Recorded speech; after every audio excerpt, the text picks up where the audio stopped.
As I mentioned, it's the Hey Mary Kay edition of the podcast. Today, our Football Insider subscribers coming through with questions. And so let's get to this one because Kareem Hunt, obviously very much in the news.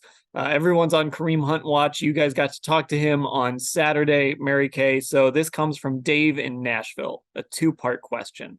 And so we'll just start with part one. Hey, Mary Kay, why do you think Kareem Hunt has not been used more in the passing game? You know what? That's a good question. I think he should be used more in the passing game, especially considering that the trio of young receivers, I'm talking about David Bell, Anthony Schwartz, and Michael Woods, have combined for now, I think, about 9 catches this season. I mean, it's very nominal. And so I definitely think that Kareem Hunt should be being used more. I have to wonder if there isn't a little bit of a residual effect of being asking to be traded in the offseason and just that vibe, that feeling of kind of not wanting to be here and holding himself out of some first team practices during training camp. I just have to wonder if there isn't a little bit of lingering hard feelings or whatever over that. And we're taping this again, as you mentioned, on Sunday. So we'll have to see how it goes on Monday night against the Bengals. Will they give him a few more touches? Over the last 2 games, he's only had 9 touches. It just definitely hasn't been enough in my mind. And I don't really know where they're going with that. So this is one of those things where it's kind of like, if there are lingering effects, if you're going to kind of take a hard line on a guy's trade or a trade request or demand, you kind of have to just suck it up and use him, don't you? Like you can't take like a hard line and then say, yeah, but we're also going to hold that against you.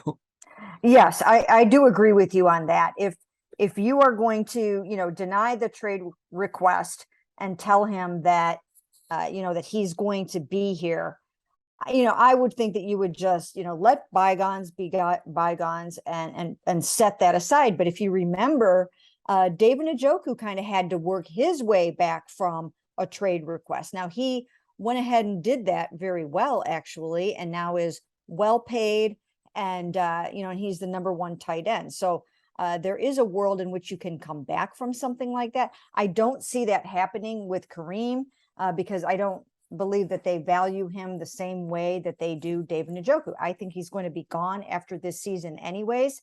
And I don't think that some of that stuff over the summer sat very well. So let's go a little further down the Kareem Hunt thing. And actually, Terry Richards from Peoria, Arizona, I was looking for a question specific to this, has a Kareem Hunt trade question. So I'll let him ask it. So Terry from Peoria, Arizona. Hey, Mary Kay, is a Kareem Hunt trade a foregone conclusion at this point, regardless of the result of the Cincinnati game Monday night? No, it's actually not. And the way that I wrote it after we did talk to Kareem on Saturday is that a trade at this point is unlikely. And I think that, by the time these games are all over with, as we are taping this on Sunday, if somebody has a significant running back injury, and Dan, maybe you can tell me because I've been a little bit out of the loop today. But I mean, can you think of any significant running back injuries today so far? No, I haven't seen one to this point. Obviously the Jets already kind of took care of their problem by trading for James Robinson. Mm-hmm. Yeah, they traded for him earlier this week. I hope I didn't miss one. I didn't notice any like significant running back injuries today that would, make somebody want to give up like a high-ish pick for Kareem Hunt. Yeah. So, as the way things stood when I talked to Kareem on Saturday and talked to others about Kareem on Saturday, is that it seemed pretty unlikely that they were going to pull off a trade. Not impossible, but it just didn't seem like there was going to be anything really cooking. There was nothing imminent as of Saturday.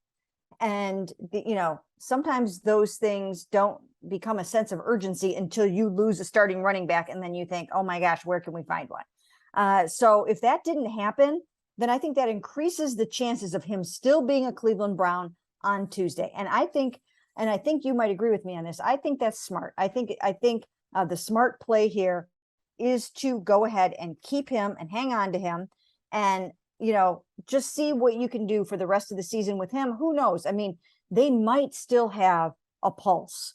Who knows? I mean, right? With Cincinnati and the Ravens really not running away with this thing yet, it's not over until it's over. And as of right now, they do still have a little bit of a pulse. Now, if they lose to the Bengals, that's pretty much life support after that.